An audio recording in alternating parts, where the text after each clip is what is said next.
हर एक इंसान पर अलग अलग इलाज लागू होता है, तो क्या नेचुरोपैथी में भी ऐसा है? मट्टी, पानी, धूप, हवा, लाख दुखों की एक दवा। हमारे यहाँ बीमारी का इलाज तो होता ही नहीं है। बीमार का इलाज होता है, बीमारी का इलाज नहीं होता। दो बड़े बड़े किताबें हैं जिसको कहते हैं फार्माकोपिया ऑफ डिसीजेस। तो उसमें इतने सारे बीमारियों के नाम है। ऐसा कोई भी डॉक्टर नहीं है दुनिया में जिसको सारी बीमारियों का नाम आता हो।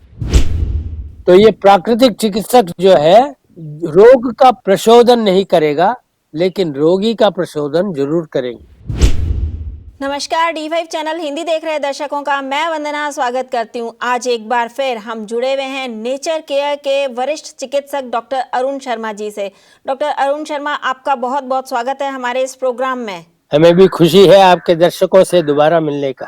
डॉक्टर शर्मा, आजकल इलाज की कई पद्धतियां हैं और उसके अंदर हर एक का इलाज करने से पहले उसकी जांच की जाती है और उसके बाद में इलाज किया जाता है और हर एक इंसान पर अलग अलग इलाज लागू होता है। तो क्या नेचुरोपैथी में भी ऐसा है या फिर नेचुरोपैथी के अंदर एक ही इलाज किया जाता है सभी का? मट्टी, पानी, धूप, हवा, लाख दुखों की एक दवा, ऐसे बोलते हैं। तो इसका मतलब क्या है? दुख कुछ भी हो तो उसमें दृष्टिकोण क्या है कि जो भी बीमारियां हैं हमारे शरीर में या मन में, वो बीमारी क्या है? एक कोशिश है। कोशिश किसका? आपका जीवन का।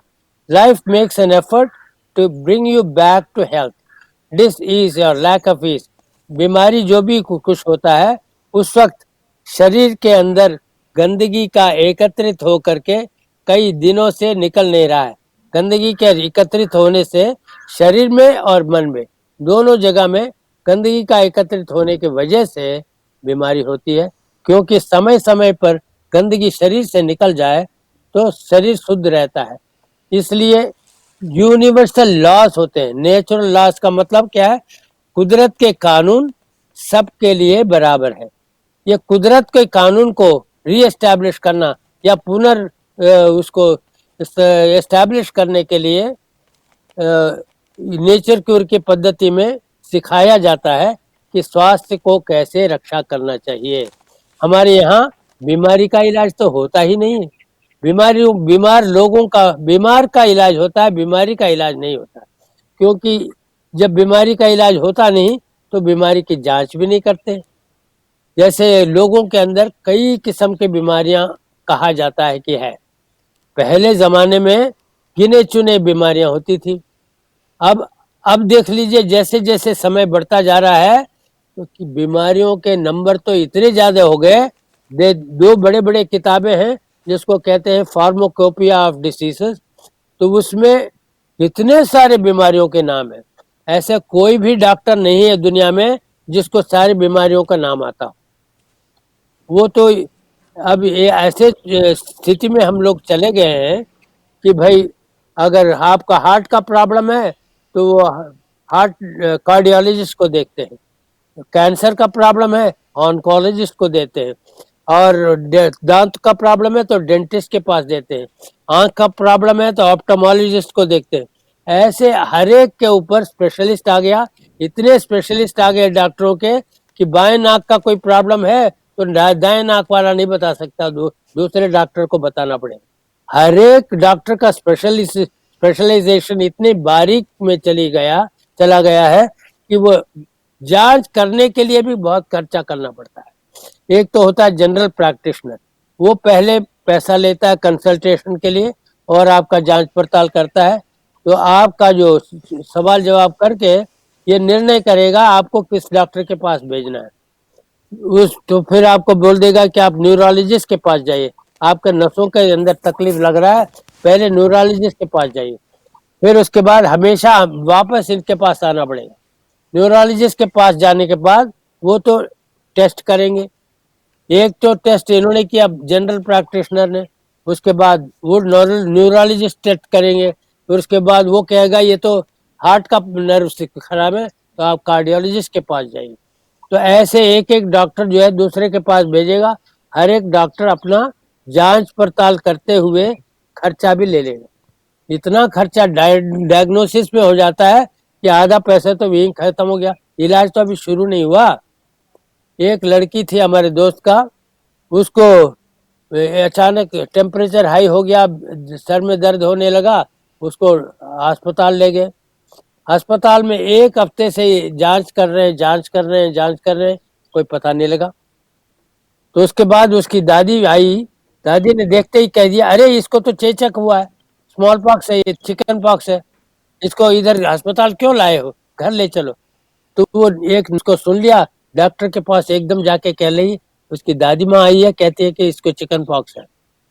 फिर वो डॉक्टर भागा भागा आया, कह रहा कि हमने जांच किया है, इसको चिकन पॉक्स है, यहाँ इलाज नहीं होगा, आप ले जाइए इसको। अरे जो गांव की औरत एकदम बता देती है, वो उनके लिए काफी जांच करने के बाद भी पता नहीं लगा।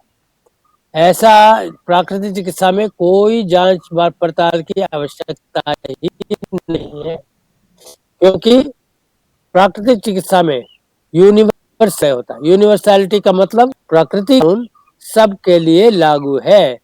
सारे जीव राशियां जितने भी हैं दुनिया में, ये सब जीव राशियों के लिए प्राकृतिक के कानून बराबर है। इस प्राकृतिक के कानून को समझ लेना और उसके अनुसार उनको चलने के लिए प्रोत्साहन देना, यही एक प्राकृतिक चिकित्सक का काम है। तो ये प्राकृतिक चिकित्सक जो है, रोग का प्रशोधन नहीं करेगा, लेकिन रोगी का प्रशोधन जरूर करेंगे। रोगी का प्रशोधन और रोग का प्रशोधन में क्या फर्क है? रोगी का एग्जामिनेशन ऐसे होता है कि हर एक रोगी को इडियोसिंक्रेसीज बोलते हैं। इडियोसिंक्रेसीज का मतलब आदतें, जैसे हैबिट्स होते हैं। कुछ लोगों को हर एक चीज को क्वेश्चन करना, कुछ लोगों को हर चीज को अच्छा ऐसे होता है, ऐसे होता है, हर के मेरे से तो गर्म पानी में ना, मैं तो गर्म पानी में नहाता हूँ, ठंडे पानी से मेरे से नहीं नहाया जाता। मैं तो कॉफी नहीं छोड़ सकता, मैं चाय नहीं छोड़ सकता। ऐसे कुछ जिद है उनका, उनको समझना चाहिए इनकी आदत कैसे बदला जा सकता है, उसके लिए स्टेप्स लेना पड़ता है। ये नहीं कि इसको क्या रोग, वो रोग देखना नहीं हमें, इनके इडियोसिंक्रेसी आदतें क्या है, इंटरेस्टिक कैसा है, इनके बिहेवियर कैसा है।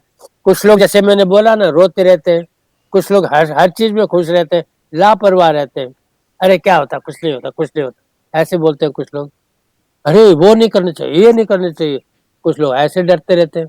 उनका जो कैरेक्टरिस्टिक्स है, उसको देखने के बाद कई बातें देखना पड़ता है। कुछ लोगों का शरीर भारी होता है, वो मतलब लेजी रहते हैं। कुछ लोग बहुत पतले होते हैं लेकिन बीमार बहुत होते हैं। ये पतला हो गया तो इसका मतलब ये नहीं कि बीमार नहीं है, पतले लोग भी बीमार होते हैं, मोटे लोग भी बीमार होते हैं। इसमें मोटा पतले का सवाल नहीं है, सवाल यह है कि स्वास्थ्य इनका कैसे खराब हुआ, आदतों से। आदतों को बदलना ही इसमें काम है। It is not the disease but the process of life, way of life which is has to be corrected. जिंदगी के तौर तरीके को शरीर ठीक करने से सबके लिए ही वही लागू है। अच्छा, सबके लिए एक कानून कैसे हो सकता है? एक आदमी तो रहता है रशिया में, एक आदमी तो रहता है हिंदुस्तान में, इन दोनों के लिए लागू कैसे हो सकता है? सब लोग खाते हैं ना, सब लोग प्रकृति के ही बनाए हुए हैं ना, सब लोगों को आसमान चाहिए ना, सब लोगों को रोशनी चाहिए ना, सूर्य की किरण, सब लोगों को हवा चाहिए। सब ये पांच तत्व जो बना हुआ है प्रकृति का, ये सब के लिए बराबर जरूरत है। भले ही रशिया में रहता है, उसके पास धूप कम आता है, भले ही एक आदमी हिंदुस्तान में रहता है, इसके पास धूप ज्यादा आता है, इसका फर्क इतना ही है, इसको ये एलिमेंट कम मिल रहा है, इसको ये एलिमेंट ज्यादा मिल रहा है। तो आदतों को देख करके, आदतों को ठीक करने के लिए बीमारी को देखने की आवश्यकता नहीं है, बीमार को देखने की आवश्यकता है। ऐसा करने से आदतों को कैसे बदलना है उसका स्टेप्स निर्णय किया जाता है, और दुनिया में भले ही कहीं से हो, यूनिवर्सली मतलब सबके लिए प्रकृति के कानून लागू है, बराबर है। अब समझ लीजिए, एक आदमी को चाय पीने की आदत है, वो कहता है हम हर चीज कर लेंगे आपका दवाई, लेकिन हमसे चाय नहीं छूटेगी। लेकिन उनको तरीका है, और उस तरीके से करने से उसका चाय छूट जाता है।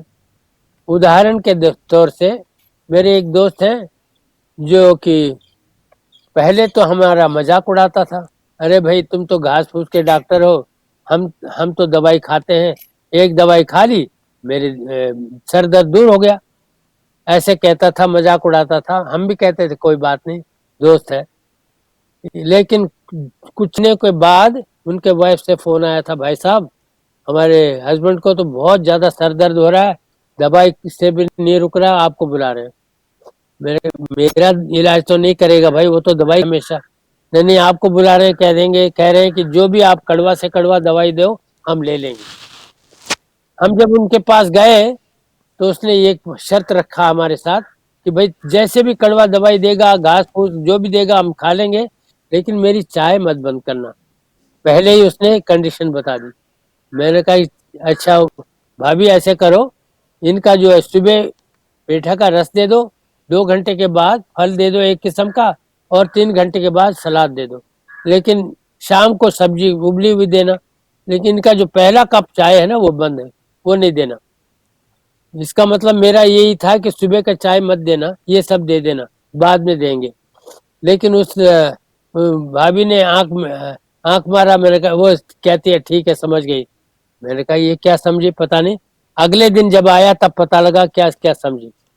तो वो मेरे दोस्त कहने लगा, यार मेरा तो जिंदगी खराब कर दिया, मैंने तुमसे कहा मेरी चाय मत ना, तुमने चाय मेरी बंद कर दी। मैंने कहा नहीं तो, मैंने तो नहीं कहा, मैंने तो सिर्फ यही कहा पहला कप चाय जो है मत देना।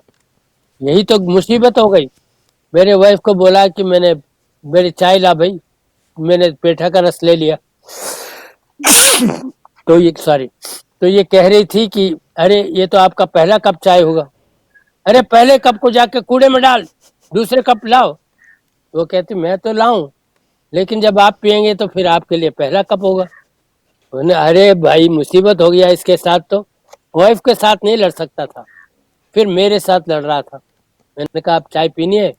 कहना नहीं यार छोड़ दे, आप पूरा दिन नहीं पिया, अब आगे भी नहीं पियेंगे। तो उसने चाय छोड़ दी आसानी से, क्योंकि उसको तरीका जो है उसकी वाइफ ने आजमा लिया। तो एक हफ्ते तक उसने चाय नहीं पी, प्राकृतिक चिकित्सा का पालन किया, उसका सर दर्द भी दूर हो गया और पहले से ज्यादा स्वस्थ हो गया। कानून इलाज भी सर दर्द का नहीं था, सर उसके आदतों का वो इलाज हुआ। इस आदमी को कैसे डील करना, इस आदमी को कैसे डील करना। एक व्यक्ति थे, वो कहने लगे कि हम ठंडे पानी में तो कभी नहीं नहा सकते। उनको हमने बोला कि ठंडा पानी जो है आपको ठीक करेगा, लेकिन गर्म पानी में नहाइए, कोई बात नहीं। तो गर्म पानी में नहा रहे थे, हमने कहा आधा डिग्री टेम्परेचर कम कर ले, चलेगा? उन्होंने कहा चलो कर लो।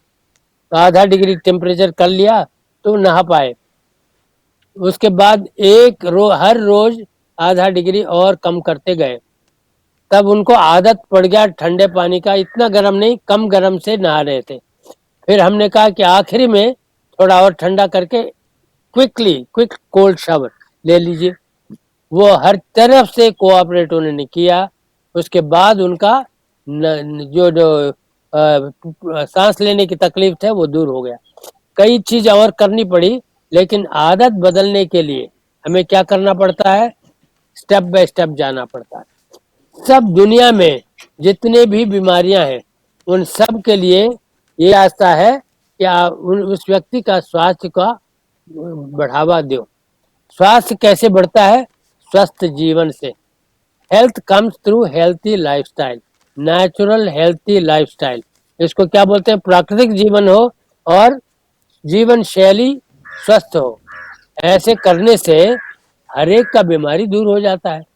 एक को कहते हैं नजला है, एक को कहते हैं बुखार है, एक को कहते हैं दस्त लगा है, चाहे कुछ भी लगा हो, इसको कहते हैं एक्यूट डिसीज, तीव्र रोग। तीव्र रोग जो है जल्दी आता है और जल्दी चला जाता है। इसका इलाज क्या है? उपवास। उपवास तो हर एक को करना पड़ता है, क्योंकि उस वक्त खाने का इच्छा भी नहीं करेगा। बच्चों को जब बीमारी हो जाती है तो माएँ आके कहती है कि अरे बच्चा बीमार है, कमजोर हो जाएगा, कुछ खिला देते हैं। ये गलत कर रहे हैं, ये गलती कभी नहीं करना। बच्चा तो उपवास रखेगा, उसको कोई तकलीफ है ही नहीं, लेकिन माँ उससे उससे भी ज्यादा तकलीफ में आ जाती है। बच्चे ने नहीं खाया, कमजोर हो जाएगा, कमजोर हो जाएगा, उसको कुछ खिला दो। ये माँओं को समझना चाहिए कि भाई उपवास करना अच्छा है। तीव्र रोग में अगर वे खुद खिला दोगे तो आप बीमारी को खिला रहे हो, बीमार को खिलाओगे तो बीमारी को खिला रहे हो और बीमारी बढ़ जाएगी। इतनी आसान बातें हैं और सबको मालूम है। सूर्य किरण बहुत अच्छा है शरीर के लिए। सूर्य किरण के बगैर कोई जीव नहीं रह सकता। दुनिया में जहाँ पर सूर्य किरण ज्यादा हो वहाँ आबादी ज्यादा है, जहाँ सूर्य किरण कम है वहाँ आबादी कम है। तो हम ये सब जानते हैं। जो भी प्रकृति के जो एनर्जी है, क्या क्या है? आकाश तत्व, आकाशाद वायु, वायु तत्व, वायोर अग्नि, अग्नि तत्व सूर्य किरण से आता है। और अग्नेर आपह, पानी, ये पानी से क्या आता है? पृथ्वी। ये जो 5 तत्व में 4 तत्व तो डायरेक्टली फूड है, लेकिन पृथ्वी का तत्व जो है वो उसको डायरेक्टली यूज नहीं कर सकते हैं। पृथ्वी से जो पेड़ पौधे होते हैं उनमें से सारे पेड़ पौधों को यूज नहीं कर सकते हैं। उन पेड़ पौधों को यूज कर सकते हैं जो कि आपका खुराक बने। हर जीव राशि के अंदर एक ज्ञान है कि कौन सा पेड़ हमारे लिए उचित है। जो बकरी पत्ते खाते हैं वो गाय नहीं खाता। गाय को मालूम है ये पत्ता मेरे लिए सूटेबल नहीं है, वो अपना सिलेक्शन करता है। हिरण भी अपना सिलेक्शन करता है। ऐसे अपने अपने जो सिलेक्शन है सब जानवरों को मालूम है, लेकिन इंसान को नहीं मालूम। इंसान का वो ज्ञान पहले था, लेकिन आधुनिक जीवन शैली से ये ज्ञान हमसे छूट गया। इसीलिए हम प्राकृतिक चिकित्सा का जो पद्धति शुरू किया है ताकि लोगों को बताएं कौन सा स्वस्थ आहार है।